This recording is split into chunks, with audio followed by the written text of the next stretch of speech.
আসসালামু আলাইকুম ভিউয়ার্স। কিছু কিছু কন্ট্রোলার বক্স আছে সারাই করা খুবই সহজ।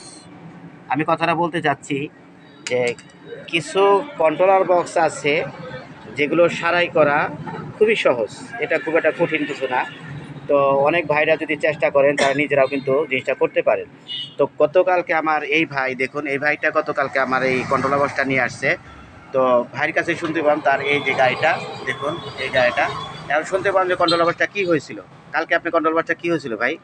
ভাই যে গাড়ি নিয়ে বাসায় যাওয়ার সময় কাদা ছিল, কাদায় আটকে পড়ছিল। তারপরে লুডে আর কি তার পুড়ে গেছিল। আমি তো মনে করছি লাইনই পুড়ে গেছে, লাইন লাগাই দেখি লাইন আসে। হ্যাঁ, মোটর তো এটা শুনতে পারছেন। তারপর দেখুন আমি মাপছি, এইটার কিন্তু আসলে মোটরটার আইসিটা ওটা ছিল, তো আইসিটা নষ্ট হয়ে গেছে। যখন আইসিটা নষ্ট হয়ে গেছে, ভাই কিন্তু সে আরেকটা আইসি লাগার চেষ্টা করছে, সেটাও হয় নাই। ভাই আরেকটা আইসি লাগার চেষ্টা করছে, সেটাও হয় নাই।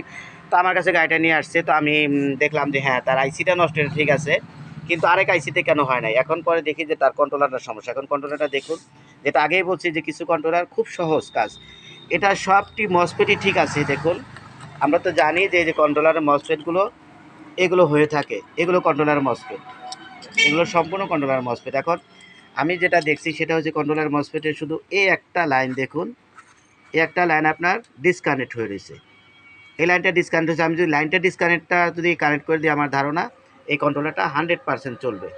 তো আমি এটাই দেওয়ার চেষ্টা করব।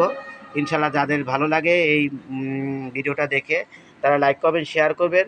আর যারা নতুন ভাই তারা ভয়ের কিচ্ছু নেই, কন্ট্রোলার বক্স হোক যে কোনো কাজ হোক সহজে দেখবেন, সহজে চেষ্টা করবেন, এরকম পারবেন। দেখুন এই কন্ট্রোলারটা নিজেরা খোলার পরে যখন দেখবেন অটোমেটিক লাইনগুলো ঠিক আছে কিনা, শুধু দেখবেন যে এটা ডিসকানেক্ট হয়ে গেছে। তো আমার ধারণা এটা চলতে পারে।